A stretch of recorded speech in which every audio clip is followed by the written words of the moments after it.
We have Professor Sherri Greenberg, Assistant Dean of State and Local Government Engagement and Professor of Practice in the LBJ School of Public Affairs.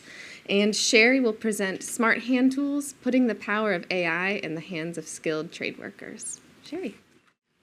The Smart Hand Tools project is one that is near and dear to my heart.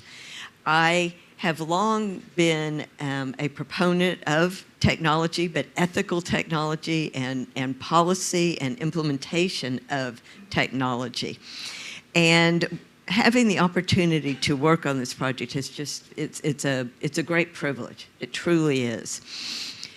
The project, okay, so the project team, Ken Fleischman, who many of you know, who is here in the room with us, myself, Raul Longoria, who's with Mechanical Engineering, Zheng Shaw from Mechanical Engineering, Tina Lassiter and Chelsea McCullough, Jessica Needle and Leon Lee, all from the School of Information, as well as Haley Treem, Sheila New from Mechanical Engineering, and Carlos Salazar from Mechanical Engineering. So you can see that we have a truly interdisciplinary team.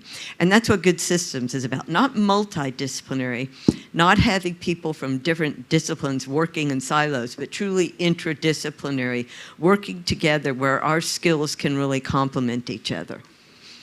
So the project really amounts to how can we co-design AI to support and not replace skilled trade workers. And I think this is a good segue from the medical talk that we just heard, because they were talking about, you know, having AI and having certain tools that are AI enabled, working along with the physicians, with the doctors, with the radiologists. And that's what we're talking about here. We have partners. The City of Austin has been a partner for several years. And if you know anything about the City of Austin, we are the world. That's how you would describe the City of Austin, right? Because the City of Austin owns the electric utility. It's not investor-owned. It's owned by the city. It's a department of the city. The airport is not a separate airport authority. It's a department of the city. Then you have public works and parks. So think about all the skilled trade workers who work at the City of Austin. Austin Community College has an outstanding welding department, and we've been working with them for several years. And we've also been working with the Texas AFL CIO for a couple of years, and we'll continue to work with them. Why? Why are we working with this, and why do I mention skilled trade workers? And so, skilled trade workers. How many of you were here during what I call Stormgate? Uri? That storm, right, where we didn't have electricity? Okay, well, some of us were. And it was during that when, after 2 weeks, there was a line worker from the utility outside my window working on the lines that I thought, there should be a way to help people with these very dangerous occupations, not replace them, but help them. And I also realized that we have a dearth, have for years, not just in Texas, not just in the US, but really in many places around the world, of skilled trade workers. Some people say middle skill. Skilled trade is a branch, we'll say, of the middle skill worker. What do I mean by that? These are individuals, these are people who need more than a high school degree, but not necessarily a 4-year degree. So they may go to a trade school, they may go to a community college, may get a certification. So think if you're welders, your pipe fitters, your people with hammers and nails and Dremels and every other kind of tool that you can imagine, your plumbers, right? We're not going to replace them. However, we know that not only do we have enough folks in the skilled trades today, but many are retiring. We want people to enter these. We want more people who think that this may not be an occupation for them to be able to do so. And we want them to have agency over their work, and we want this to be a safe work environment. Many of these, particularly in training, such as welding, are very dangerous. So, partners and co-designers. I mentioned, we've had 28 semi-structured interviews at Austin Community College, 2 validation studies, a demo with 5 ACC instructors, 5 prototype lab tests with ACC students, and 16 take-home tests. With the City of Austin, 5 city departments we've worked with, 22 semi-structured interviews, 2 validation studies, and 1 participatory design workshop. Texas AFL CIO, 2-phase project. Phase 1, that I'll describe briefly and then get into our current phase, was 4 apprentice programs with 150 participants. So these are folks who are, just as it sounds, apprenticing to become experts and certified in these skilled trades. And now phase 2, which is ongoing, we have research with active union members, 36 participants. Several factors contribute to developing smart tools that can help human users accomplish tasks safely and effectively.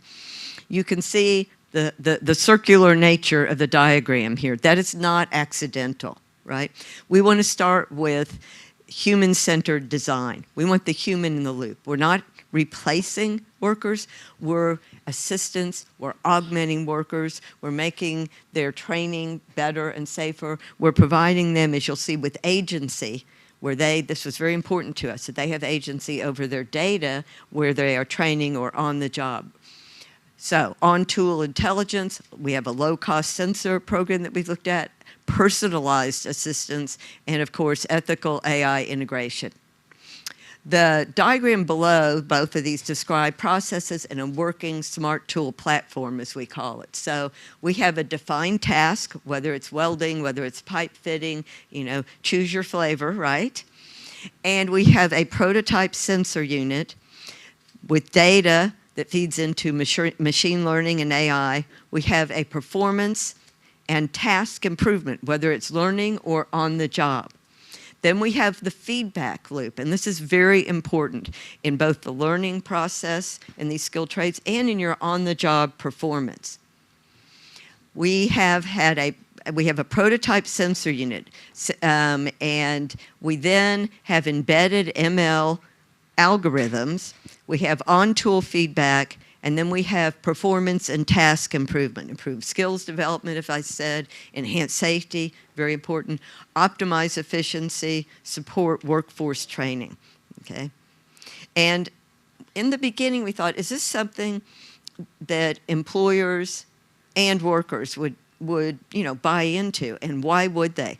Well, I think, for workers, certainly having safer training, having better performance, being more efficient, and having agency over your data would be compelling. For employers, you would think, and this is certainly proving out, that having a situation, particularly with some of these dangerous occupations, where you can have safer training, where you can have more safety on the job and have fewer absences, that would be an advantage, for instance. So, phase 1.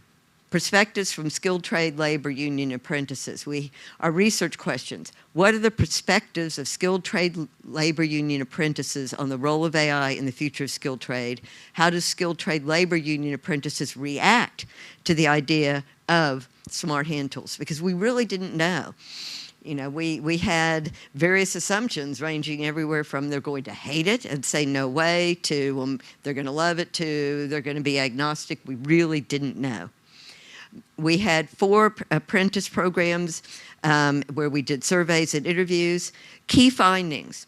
The study highlights significant interest, actually, in smart hand tools to enhance workforce safety and workplace safety and training. The workers were very interested in the safety for themselves and for their colleagues and for the enhanced training. However, participants did voice concern on the potential for workforce and workplace surveillance to monitor productivity and diminish worker agency. So this concept of having agency, right, over your data is very important. Apprentice insights, AI and smart hand tools. And these are some quotes on safety. I think it could be beneficial. I myself have carpal tunnel, been there, both my hands. So I think the proper usage, or if you're, I guess, not using it incorrectly. Training. It could be like a work partner. This is where we see augmenting. It's like working with somebody outside of yourself to help complete the job. And quality of work. AI could probably tell us, oh, hey, a tool's about to die or a tool's about to malfunction. I feel like it'll give us good information. So phase 2, which is our current phase, perspectives from skilled trade labor union members. This is ongoing work. Our research objectives. Number 1, validate and expand upon previous findings. Number 2, expand to non-apprentice workers, because in phase 1, all of our surveys interviews were with apprentices. Phase 3, explore worker perceptions of data collection and surveillance. And then in 4, advance creation of a removable data collection sensor. And with removable, then you maintain that agency. So our methods with engineering, iterative design, and prototyping, very important in this work we're doing, because we're doing surveys, we're going out in the field, we're getting feedback, right, from workers, so it has to be this iterative process. On the social science side, again, the 36 survey responses, 18 semi-structured interviews. Participants are unionized skilled trade workers, and we're developing a removable data collection sensor which they can attach to a hand tool. So we're not talking, when we say tools, about a laptop. Remember, we are talking about actual hand tools.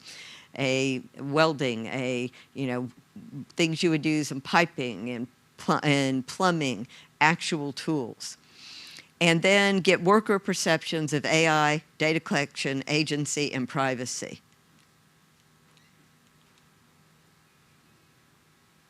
So the Smart Hand tool, it's a modular data collection system. We have the removable sensor. The engineering team has developed a modular prototype sensor unit. It's compatible with multiple tools, such as a drill that we have here on the left, and using a prototype sensor unit and voltage regulator. The device can record electric process parameters to map performance over time.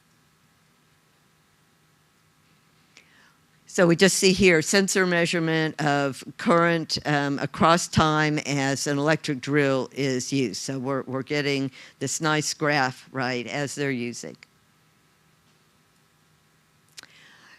Important insights that we have from this particular portion of our project. Safety, training skills, and concerns are all areas that we, want to focus on. So safety and training.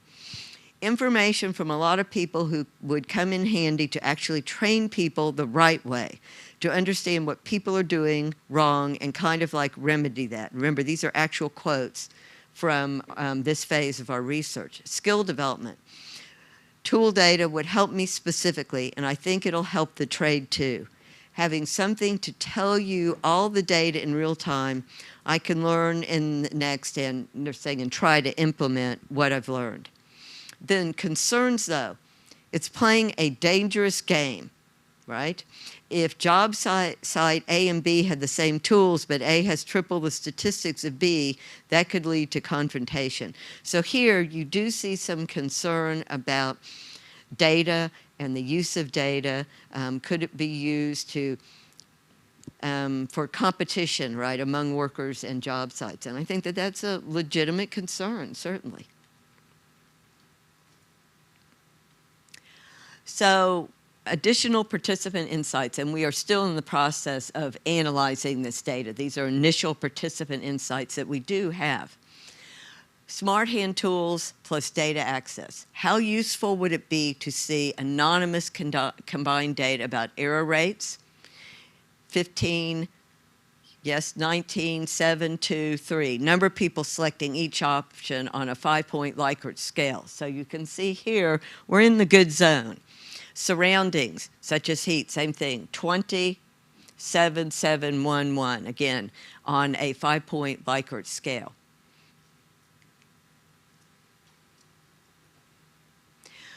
Additional participant insights, smart hand tools and data privacy. Again, this idea of the sanctity of your data, right, and the privacy and having agency, you determine. So I would be comfortable sharing anonymized tool data with top management 9, my union representative 11, my direct supervisor 12, my coworkers 10, nobody except myself 11, and I would not use this tool 14. Okay, so we can see that there is a continuum here, but there is acceptance of sharing if you have control over the sharing, right? Because it says, I would be comfortable sharing, and it's anonymized. So this, as I mentioned, is multidisciplinary. Good Systems is, and our project certainly is when you saw the participants. So it's a multidisciplinary approach to smart hand tool development, right? We are designing and prototyping along with conducting user research. So we have our feedback loop here. We have, again, the user feedback with the calibration, validation, and testing. So you can see that design and prototyping and the user research feed into the calibration, validation, and testing that then feeds back again. And then, of course, we feed into a process where we refine and do pilot studies. So emerging themes validate the decision to create a sensing unit that is removable. And that way you do have this control, this privacy, this agency. One that can be attached by individual workers who retain agency over their own data. Next steps, of course, there's always future research. We'll focus on continued analysis of survey and interview data because we're in the midst of that. And later iterations of the project will place the tool in workers' hands for user feedback.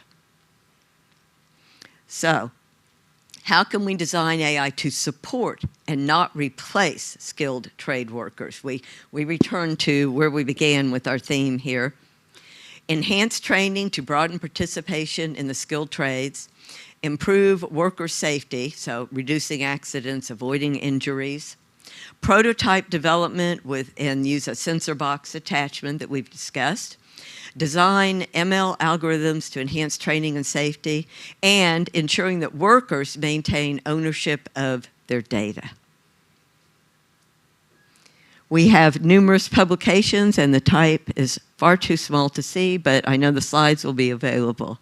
So, want to thank you for your attention, and see if you have any questions.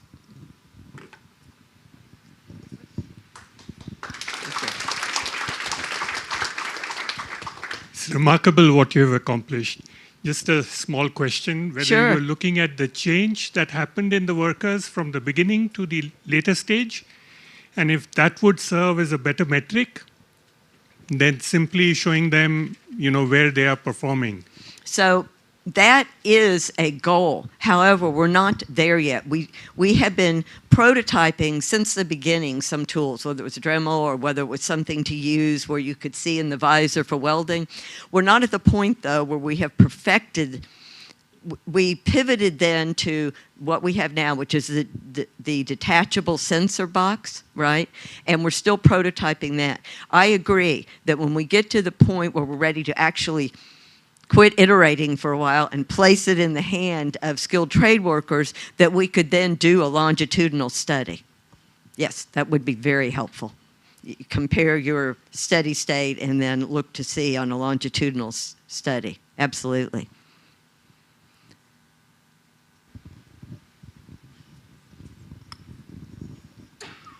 Okay, yeah, so first of all, thanks so much for the presentation. I definitely learned something about smart tools that I actually haven't have learned just in general.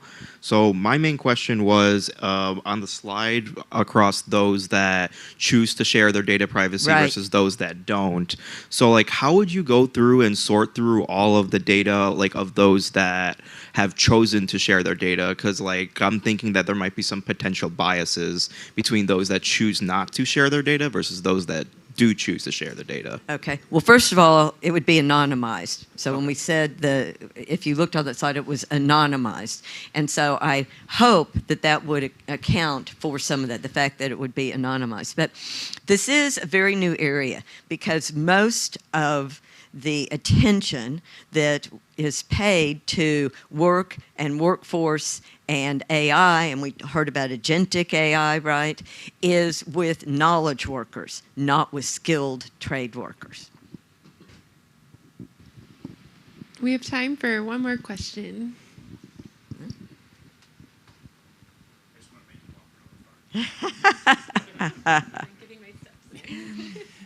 First off, kudos on probably the coolest, most down-to-earth use of AI that I've seen, with all these heady concepts and surgery and everything. Thank you.